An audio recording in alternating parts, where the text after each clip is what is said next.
অবশেষে ভোগান্তির অবসান, নামজারি পদ্ধতি বাতিল, আর লাগবে না নামজারি। অবশেষে ভূমি মালিকদের দীর্ঘদিনের ভোগান্তির অবসান ঘটতে যাচ্ছে। বাতিল করা হচ্ছে বর্তমান নামজারি পদ্ধতি। এখন থেকে আলাদা করে নামজারির আবেদন করতে হবে না। সরকার বলছে নতুন স্বয়ংক্রিয় নামজারি অটোমেশন প্রক্রিয়ায় দলিল রেজিস্ট্রির সঙ্গে সম্পূর্ণ হবে নামজারি। ভূমি মন্ত্রণালয়ের তথ্য অনুযায়ী নতুন এই ব্যবস্থা ইতিমধ্যে দেশের 30টিরও বেশি উপজেলায় পাইলট প্রকল্প হিসেবে সফলভাবে বাস্তবায়িত হয়েছে। এখন তা সারা দেশে চালুর সিদ্ধান্ত নেওয়া হয়েছে। ভূমি মন্ত্রণালয় জানিয়েছে, ভূমি রেজিস্ট্রির সময়ই জমির দাতা ও ক্রেতার তথ্য স্বয়ংক্রিয়ভাবে যাচাই করা হবে। দাতা আসল মালিক কিনা, জমিতে কোনো বিরোধ আছে কিনা, জমা খারিজ বা খতিয়ান হালনাগাদ হয়েছে কিনা সবকিছুই একসঙ্গেই নিশ্চিত করা হবে। এই যাচাই সম্পূর্ণ হওয়ার পর দলিল রেজিস্ট্রির সঙ্গে সঙ্গেই ভূমি অফিস থেকে গ্রিন সিগন্যাল যাবে এবং সেই মুহূর্তেই নতুন মালিকের নামে নামজারি করা যাবে। অর্থাৎ আর আলাদা করে আবেদন বা দৌড়ঝাঁপ করতে হবে না।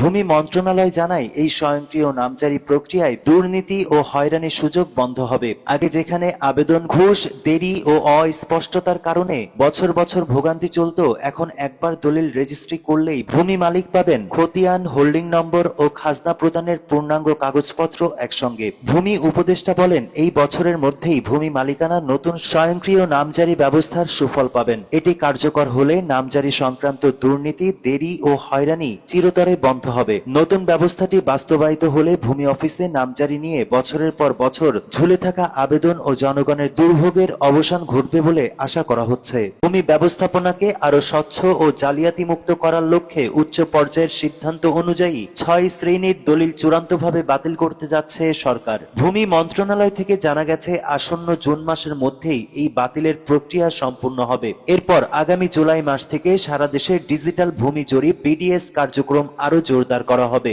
সরকার মূলত এমন কিছু নির্দিষ্ট দলিলকে বাতিল করতে চাইছে যা ভবিষ্যতে আইনি জটিলতা ও বিরোধ সৃষ্টি করতে পারে। চলমান দলিল স্ক্যানিং ও অনলাইনকরণ প্রক্রিয়ায় এসব বাতিলকৃত দলিল স্ক্যান বা ডিজিটাল ফর্মে রূপান্তর করা হবে না। প্রতারণামূলক হেবা দলিল, হেবা দলিল তৈরির নির্ধারিত নিয়ম মানা হয়নি এমন দলিল, যেখানে প্রতারণা, জালিয়াতি বা অসুস্থ ব্যক্তিকে ব্যবহার করে সম্পত্তি হস্তান্তর করা হয়েছে, সেগুলো বাতিল হবে। 2 সীমা লঙ্ঘনকারী ওসিয়তনামা দলিল, ইসলামী বিধানের 1/3 সীমা লঙ্ঘন করে অথবা কোনো ওয়ারিশকে ইচ্ছাকৃতভাবে বঞ্চিত করে ওসিয়ত করা হলে সেই দলিল বাতিল বলে গণ্য হবে। তবে পূর্বের ওসিয়ত বাতিল করে পরবর্তীতে করা নতুন ওসিয়ত বৈধ থাকবে। 3 রেজিস্ট্রেশনবিহীন দলিল, মোহরের মাধ্যমে তৈরি হয়েছে কিন্তু আইনগতভাবে নিবন্ধন করা হয়নি এমন সব দলিল বাতিল হিসেবে গণ্য হবে এবং ডিজিটালকরণ প্রক্রিয়ায় অন্তর্ভুক্ত হবে না। 4 জাল দলিল, ভুয়া ও প্রতারণার মাধ্যমে তৈরি করা হয়েছে এমন সব দলিল প্রশাসনের নজরে এলে তা বাতিল করা হবে।